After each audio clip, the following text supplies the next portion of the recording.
what I got. Jōvan Sex Appeal.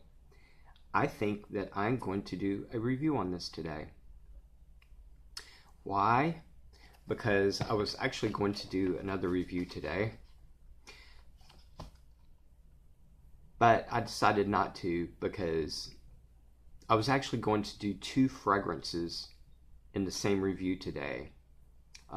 Maison Francis Kurkdjian Paris, I was going to do Gentle Fluidity Silver and Gentle Fluidity Gold, but I changed my mind. I actually had everything prepared last night, all my notes and stuff, but I decided to wait until this coming Tuesday to do it because I'm just not prepared. I haven't gotten to know the fragrances well enough.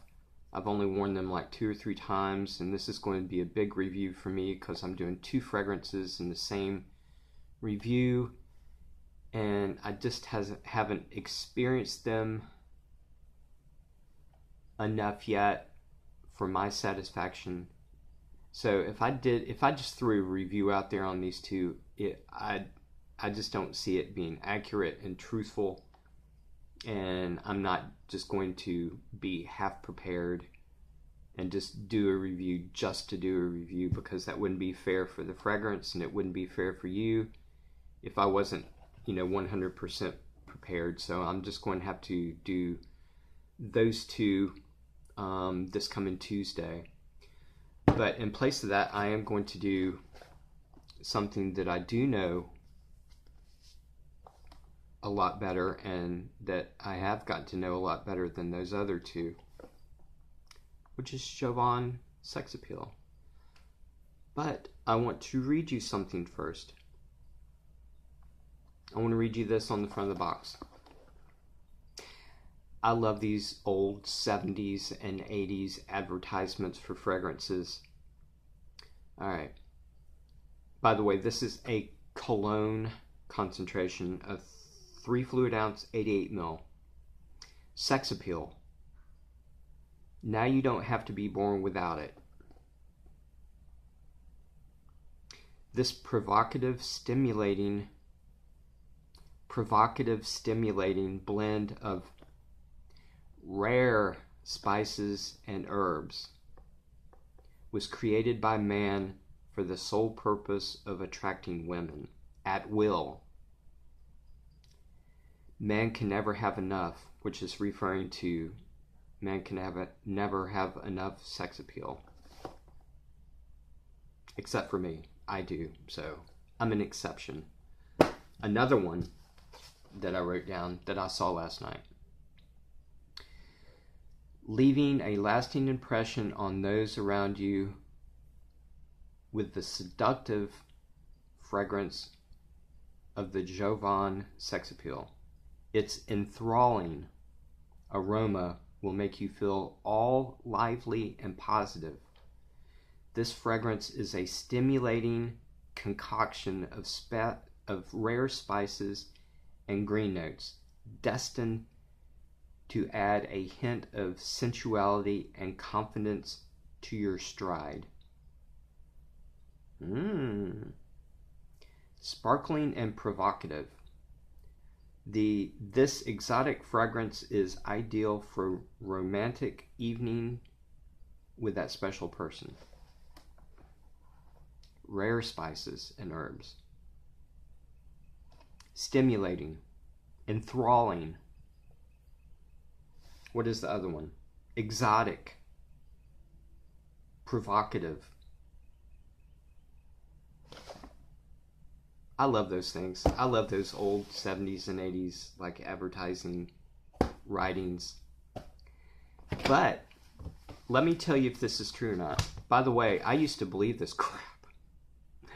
When I was a teenager, when I was in junior high school, I used to read stuff like this about fragrances and see TV commercials on. And it shows these like 2 people stripping in like an abandoned apartment or something. They're stripping off these clothes and they start making out, and they have like Old Spice on their like dresser or something. I used to believe this stuff, and I thought if I bought something like this, or one of those old like sexy fragrances that all you would have to do is just wear it and you could get all the girls that you wanted. So what I used to do back in middle school and junior high school was just, I don't want just one girl. I want them all. So I'll just put like a half a bottle on. So I just like took the cap off and just like poured it all over me, thinking that the more would be better. The more fragrance I would put on, the more girls I would get. No, it didn't work. Actually, I think I got like sent to the principal's office a couple of times. And everybody laughed at me. So,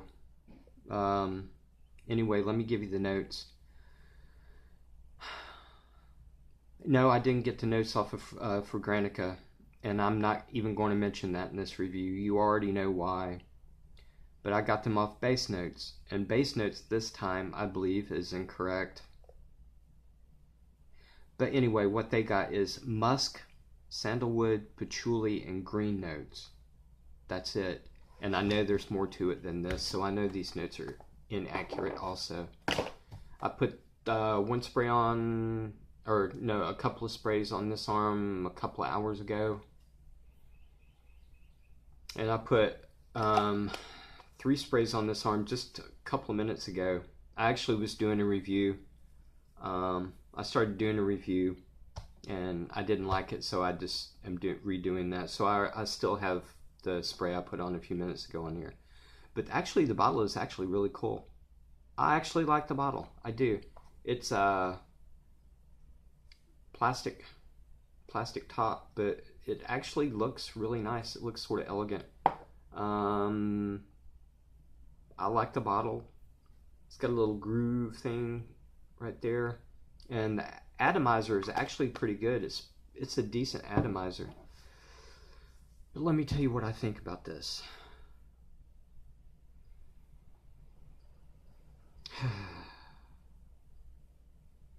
A lot of spices.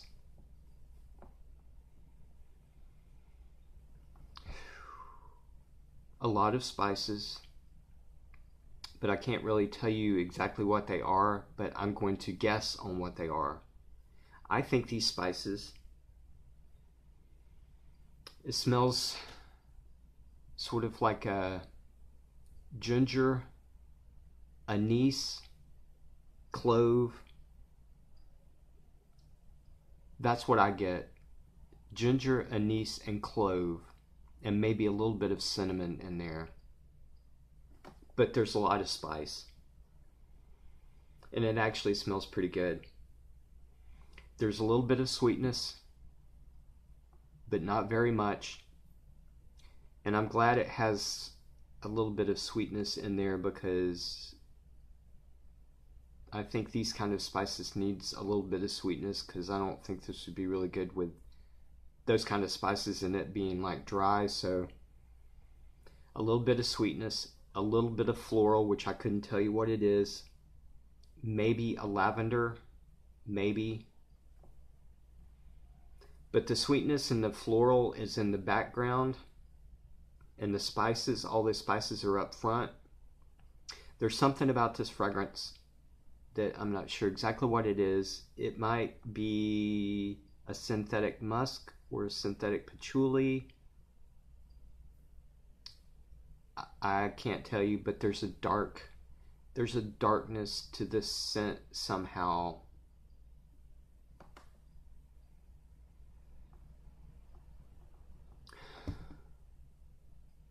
I don't know what it is, but there's like a dark vibe somewhere in the background too. This is very, very masculine to me. This is not borderline unisex. This is masculine. That is the opening. After about 2 hours, the spiciness has calmed down a lot. The sweetness is toned up a little bit more. The floral has toned up a little bit more. There's still a little bit of darkness there, maybe musk, but it's still there, but it's in the background.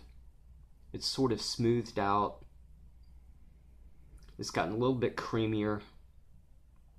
Actually, this is sort of like a barbershop fragrance to me. Imagine a dark barbershop fragrance. That's actually pretty cool.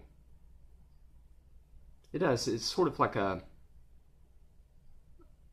cross between a cheap barbershop fragrance and with those kind of spices and some of the stuff going on. Now, it doesn't smell like this, but it has a little hint of like opium pour homme in a way. But a little bit of syntheticness. A little bit cheap in quality, but not bad. It's actually pretty pleasant. There's a rumor that I heard, I don't know if it's true or not, that Luca Turner, very famous fragrance critic that has a very good nose. I don't give a crap what anybody says. I think has an excellent nose. He's been around for a very long time. He's probably one of the ones who's smelled most of the fragrances that you could possibly smell besides maybe perfumers and stuff. He rates his fragrances 5 stars. Like if it sucks, he'll give it 1 star. If it's brilliant, he'll give it 5 stars. Somebody said that he gave this a 4 star, which is pretty damn good. I don't know if I believe that or not. That's what I heard. As far as I know, it's a rumor. But it's possible, I guess. I think it's good. This fragrance, to me, the two main things that are going on is the spiciness and the darkness. It's like a dark, spicy, inexpensive barbershop fragrance that has an opium pour homme back in it somewhere, if that makes any sense whatsoever. But it's actually not too bad. Now, as far as the rare spices and herbs, I don't think so. As far as like enthralling aroma, no. Provocative, no. I don't think so. Stimulating, maybe a little bit. Girl attracting, I doubt it. So it's actually not too bad. It smells a little bit on the inexpensive side. A little bit of synthetic, but it's very masculine, very spicy, very dark, and I like it pretty good. And you know, that's okay that it does. I don't give this like a huge rating. I don't know what I would give it out of 10. Maybe a 6, maybe, I guess 5 or 6. It's sort of like it's pretty good. It's not bad, it's not really good, but hell, I've had like $200 or $300 fragrances, you know, high-end niche and stuff, that this smells better than some of those like $100+. So it's okay. As a matter of fact, this is $8.44. What do you expect? So it's not bad. I'll give it, you know something, I'll give it a 5.5 out of 10. How's that? It's okay. I like it. I wouldn't wear it all the time. I think it would be good maybe to go to the store. You know, if you want to smell something on your day off, or if you're doing yard work. Or, I don't know if I would wear this for like a funeral or a wedding or anything, because it does smell inexpensive. You know, it's not the highest quality, so I'm glad that I got it. I doubt that I would buy it again. Now, I used to have Jōvan Musk back in the day, and that was a bomb. I'm telling you, Jōvan Musk and Cody Musk, spot on, man. But this, it's okay. I don't think I would buy it again. But it's bottle worthy. I would recommend it because I bet you there's a lot of people out there that would like it more than me. I'm starting to get a little bit picky with a lot of things, so, but you know, 5.5, I would rate it 5.5. So yeah, I do recommend it. I think it's a good very, very inexpensive fragrance for what it is. So anyway, that's it for my review, and I hope you got something from it. I'll put the link in the description on where you can get this for $8.44. I think with taxes, if you order it from FragranceNet, with shipping and everything, it's probably not going to be even 15 bucks. So yeah, I do recommend it. I think it's a decent scent anyway. But anyway, I'll see y'all Tuesday for my Maison Francis Kirk John Paris reviews that Yves Durac gave me. Anyway, I hope y'all have a good weekend. It is Saturday, May 11th, 2019. So I'll see y'all Tuesday. All right, love you guys. Bye.